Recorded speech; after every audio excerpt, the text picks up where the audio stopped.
Gusto kong pugngan ang mga balod sa dagat nga milapdos sa kabaybayunan ug aron himuon kong simbolo sa kadaugan.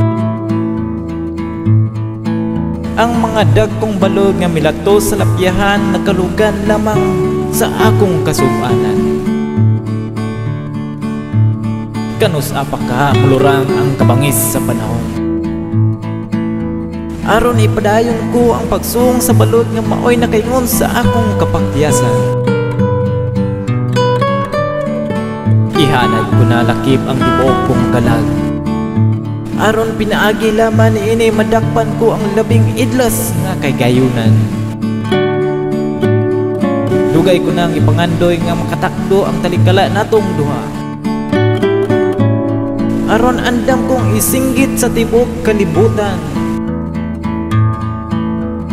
Gusto ko naman ganing latuson ang kadagatan ug iwahing ko ang balod sa kapakyasan. Abton ko bisan nagkahulugan pa man sa akong kamatayon. Aron lamang matuman ko ang dugay nga gipangandoy nga paglaom. Mao na baka ini ang gikulit sa kapalaran? Ganus apaka mulantab ang dagat aron dito nako sukdon ang kadaugan.